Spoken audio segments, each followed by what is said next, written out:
Hello, my name is Amos Tarfa, and in this video I want to talk to you about the history of mathematics and science, a little bit of the history of math and science. I have taught mathematics or tutored for about 20 years, and in this video I want to introduce you to a series of 12 men that changed the world of science and mathematics. On my shirt you can see Maxwell, Faraday, Wilberforce, and Euler. Wilberforce wasn't a scientist, but he's one of my greatest inspirations. William Wilberforce was at Cambridge University. We'll talk about him. He was he's one of the reasons why the slave trade ended in England when it did. But today let's talk about Nicholas Copernicus and the scientific revolution. Let's start there and then work our way through the scientific revolution all the way to the industrial revolution and then all the way to the AI revolution in terms of the history of science. Back in the 1500s, something had happened just shortly before in 1450. And what happened was there was a man by the name of Johannes Gutenberg. Johannes Gutenberg in the 1450s had given us the framework for the printing press, right? He had created this printing movable machine that was going to change the world. Now, when you have a mechanism for delivery of information that can happen so fast, whatever the information that comes after you, when you put it on that mechanism, it's going to go far. And that's what happened. Is that in the 1500s, another man by the name of Nicholas Copernicus comes around. He's the first of the 12 people that I'll be talking about in this series. But Nicholas Copernicus said that the sun was the center of the solar system and not the earth, right? There were some people who thought that the earth was at the center of the solar system and planets went around the earth. No, they were wrong. Copernicus explained that the sun was the center. Now, it wasn't without some controversy. This is why it's important to understand the history and the context that gave rise to the concepts. See, right after Copernicus, there was another man by the name of Galileo Galilei. And Galileo Galilei gave us more information relating to some of the work Copernicus did, but another man by the name of Johannes Kepler also came along. These three names, Copernicus, Galileo, and Kepler, are critical people in the history of science, because not long after, there's a guy we're going to talk about later in a lot more detail. This guy said, if I have seen further, he was quoting somebody else, but he also was just trying to state a fact.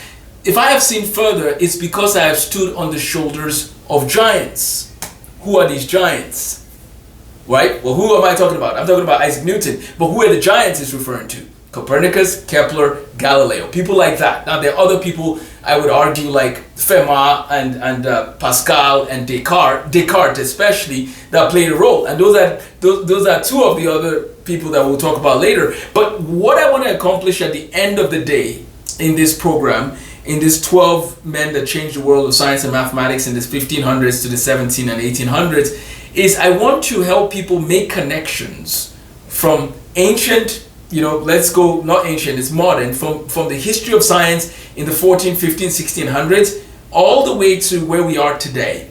Because some of the people we're talking about are responsible for artificial intelligence in terms of the mathematics for machine learning. But how many students know the stories of the people behind the things they're learning? They need to learn the history because that history can set them up to become people that discover new things. That history can help them realize that they can change the world of mathematics and science by bringing new ways of thinking about mathematics, unique ways of thinking of the problems that need to be solved. And I'm not talking about new math here, no. I'm talking about going back in history and understanding how there are fundamental principles that students can even discover for themselves and therefore potentially cherish when they realize, wow, Newton also did this, or Galileo also did this.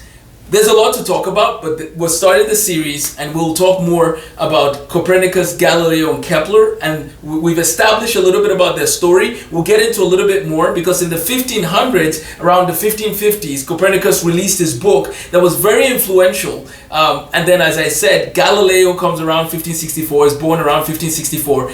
We have Kepler in the equation, and Kepler's planetary laws just changed the world. So let's study the 12 men that changed the world. This is a course or a short course that will help students to understand how science comes around, or scientific discovery, that there's a historical backdrop in which it happens. We encourage all our students to learn the history and philosophy of science and logic, I tell people that I want to raise the next generation of scientists and mathematicians who also know the history and philosophy of science, logic, and theology. I want them to learn more about how all these pieces come together. Rather than just learning a random fact about Kepler's planetary laws, can we talk about how we got to Kepler's planetary laws? Can we talk about why Newton discovered the calculus and Leibniz? Why did they do that?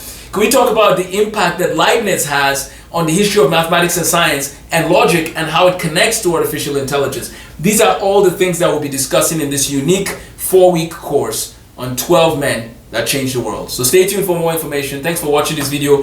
This is Amos Tarfa, and I look forward to sharing with you more on 12 men that changed the world. Have a blessed day.